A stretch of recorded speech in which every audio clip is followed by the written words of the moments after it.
اکرم جب تشریف لے کے آئے تو آنے کے بعد جس خطے میں آئے میں نے بتایا کہ خطے کا حال کیا تھا. اب اس گرے ہوئے ماحول کو اٹھانا ہے, معراج تک لے جانا ہے. اس ماحول کو, اس سماج کو جو اتنا گرا ہوا ہے اخلاق کے اعتبار سے, کردار کے اعتبار سے, ثقافت کے اعتبار سے, اب یہاں سے لے کے معراج تک جانا ہے. تو حضور نے کیا کیا؟ کس چیز کا سہارا لیا؟ دولت کا, پیسوں کا, ڈنڈوں کا, ہتھیار کا, تیر و تبر کا نہیں, بلکہ حضور نے جس چیز کا سہارا لیا جس کے ذریعے سے یہ سماج بلند ہو سکتا ہے وہ کچھ اور نہیں, وہ ہے علم. علم کا علم واحد وہ شے ہے کہ جس کے ذریعے سے اس سماج کو بلند کیا جا سکتا ہے. اور یہاں تک کہ 13 سالہ محنتوں کے بعد جب اسلامی حکومت واقع پذیر ہوئی, وقوع پذیر ہوئی, واقع ہو گئی, 13 سال محنتوں کے بعد اب پیغمبر اکرم مسجد میں تشریف لاتے ہیں. آ کے دیکھا 2 گروہ ہے, ایک گروہ ادھر بیٹھا ہے, دوسرا گروہ ادھر بیٹھا ہے. آ کے دیکھا ایک گروہ عبادت میں تسبیح, تحلیل, تقدیس, رکوع, سجود, نماز, قرآن تلاوت, دعا اس میں مصروف ہے. ادھر نگاہ کی تو دوسرا گروہ بیٹھا ہے, وہاں کیا ہو رہا ہے؟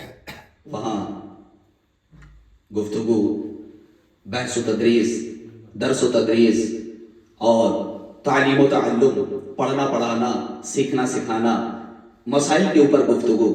حضور نے دونوں کو دیکھا, ایک گروہ عبادت اور ایک گروہ نماز نہیں, روزہ نہیں, وہاں رکوع نہیں, سجود نہیں, بلکہ وہ تعلیم و تعلم میں, پڑھنے اور پڑھانے میں مصروف ہیں. جیسے حضور تشریف لے آئے, دونوں گروہ نے اپنی جانب آواز دی, بلایا, حضور آپ تشریف لے آئے, یا ہماری خوش بختی ہوگی آپ ہمارے ساتھ بیٹھ جائیں. انہوں نے کہا آپ ہمارے ساتھ بیٹھ جائیں. حضور نے کہا نہیں, تم دونوں خیر پر ہو, مگر میں تمہارے ساتھ نہیں بیٹھوں گا جو رکوع و سجود میں مصروف ہو, بلکہ میں ان کے ساتھ بیٹھوں گا جو پڑھنے اور پڑھانے میں مصروف ہے. اس لیے کہ اللہ نے ہمیں اس قوم کو عالم بنانے کے لیے پیدا کیا ہے, اس کائنات میں بھیجا ہے تاکہ اس قوم کو میں عالم بناؤں, جہالت سے دور کروں. تو سماج کو اٹھایا. اسی نجف شہر میں ایک عالم رہا کرتے تھے, ایت اللہ ہبت الدین شہرستانی, بہت مقدس مقام پر ہیں آپ, اور بہت اچھی طریقے سے ہمارے جو میرے کارواں ہیں جناب نقیدر صاحب قبلہ, اس کے علاوہ جو مبلغ کارواں ہیں جو صاحب خانہ اس وقت ہیں اور بانی مجلس ہیں, ظاہر سی بات ہے کتنے اچھے طریقے سے ہمیں گائیڈز کر رہے ہیں, بہت اچھے طریقے سے ہمیں رہنمائی فرما رہے ہیں, بہت استفادہ کر رہے ہیں. الحمدللہ, پروردگار ان کی توفیقات میں مزید اضافہ کرے. تو میں یہ عرض کر رہا ہوں, اسی نجف شہر میں ایت اللہ ہبت الدین شہرستانی وہ ایک رسالہ نکالتے تھے جس کا نام تھا العلم. خود کتاب کا نام, کتابچے اس کا نام تھا العلم. وہ کتاب جو ہے وہ عربی زبان میں چونکہ ہوتی تھی, لیکن اس کے بیک سائڈ میں پیچھے صفحہ کے اوپر حضور اکرم کی 4 احادیث کو وہ لکھتے تھے, چھاپتے تھے, اور اس کو کئی زبانوں پہ ٹرانسلیٹ کرتے تھے, فارسی, فرانسیسی اور انگریزی زبان میں, اور خود عربی میں تو وہ حدیث تھی. کون کون سی حدیث میں آپ کی خدمت میں بہت جلدی کر رہا ہوں تاکہ وقت کے درمیان میں گفتگو کو تمام کر سکوں. پہلی حدیث, طلب العلم فریضۃ علی کل مسلم و مسلمہ, علم کا حاصل کرنا لازم ہے, فریضہ ہے ہر مسلم مرد اور زن کے اوپر, عورت کے اوپر. دوسری حدیث اس کے پیچھے یہ لکھتے تھے کہ اطلب العلم ولو بالسین, علم حاصل کرو چاہے تمہیں چین جانا پڑے, مشہور حدیث ہے. پھر اس کے بعد تیسری حدیث, اطلب العلم من المہدی الی اللحد, علم حاصل کرو آغوش مادر سے لے کر قبر کے دہانے تک, ماں کی گود سے لے کر قبر تک مسلسل علم حاصل کرو.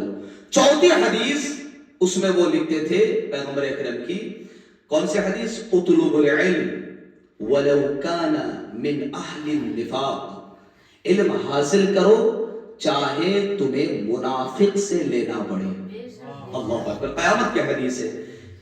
بتایا کہ علم لینے کے لیے کافر, منافق, فاسق اس میں تمیز نہیں ہے. جہاں سے تمہیں علم ملے وہ تمہارے لیے ہے, تمہاری وراثت ہے, وہاں سے تم حاصل کرو, چاہے کسی کے قبضے میں ہو, علم وہاں سے لو. جب یہ کتاب دنیا میں پھیلی اور یہاں تک کہ فرانس کے رصدگاہ, فرانس کے یونیورسٹی میں پہنچی, تو یونیورسٹی کا جو پروفیسر تھا وہ مسلمان نہیں تھا, عیسائی تھا. اس نے دیکھا اور دیکھنے کے بعد اس کو پڑھا. ان کے فرانسیسی زبان میں بھی ٹرانسلیشن تھی. پڑھا اور پڑھنے کے بعد انہوں نے ایڈریس معلوم کیا اور نجف شہر آئے. آنے کے بعد معلوم کیا ایت اللہ ہیبت الدین شہرستانی کا دفتر کہاں ہے. تشریف لے آئے اور آغا کے پاس پہنچ گئے. کہا چیف ایڈیٹر کیا اس کتاب کے آپ ہی ہیں؟ کہا جی ہاں میں ہوں. کیا مشکل ہے؟ کہاں سے تشریف لے آئے؟ فرانس سے تشریف لے آئے. اچھا کیوں زحمت کیا آپ نے؟ یہ جو پیچھے حدیثیں ہیں میں اتنا دریافت کرنا چاہتا ہوں, کیا واقعاً یہ حدیثیں آپ کے پیغمبر کی ہے, آپ کے رسول کی ہے؟ کہاں واقعی کیا غلط ہم نے لکھا؟ تمہیں کیا پریشانی ہو گئی؟ کہا نہیں مجھے کوئی پریشانی نہیں ہے, میں تو صرف اتنا پوچھ رہا ہوں کہ یہ آپ کے نبی کی ہے یا نہیں, یہ کہاں ہے؟ کیا اس میں بھی کوئی اختلاف ہے ان حدیثوں میں کہ شیعہ کچھ کہتے ہیں, سنی کچھ کہتے ہیں, یہ فرقہ کچھ کہتا ہے, وہ فرقہ کچھ کہتے ہیں؟ کہا نہیں ہرگز نہیں, کوئی اختلاف نہیں ہے, ان حدیثوں میں کوئی اختلاف نہیں ہے, اس لیے کہ عقیدے کی بحث نہیں ہے. تو جب یہ کہا تو اس پروفیسر نے کہا خدا کی قسم میں بڑا پریشان ہوں کہ جس قوم کے سب سے بڑے لیڈر نے, جس قوم کے سب سے بڑے نبی نے, جس امت کے سب سے بڑے نبی نے علم کے اوپر اتنا زور دیا ہو, اور میں نے, وہ خود کہتے ہیں پروفیسر, میں نے دنیا کے تمام ادیان کا مطالعہ کیا ہے, کسی بھی دین کے کسی لیڈر نے علم کے اوپر اتنا زور نہیں دیا جتنا آپ کے نبی نے دیا ہے. اللہ اکبر. وہ کہتے ہیں کہ میں نے یہ سنا میرا سر فخر سے بلند ہو گیا, لیکن اس کے بعد کہتے ہیں ایک ایسا جملہ پروفیسر نے کہہ دیا کہ میرا سر شرم سے جھکتے جھکتے جھک گیا. کیا جملہ کہا اس پروفیسر نے؟ کہا کہ اے آغا, اے ایت اللہ, مجھے پریشانی اس بات کی ہے, حیرانی اس بات کی ہے کہ جس امت کے نبی نے علم کے اوپر اتنا زور دیا ہو, آج پوری دنیا میں مسلمان اتنے جاہل کیوں ہیں؟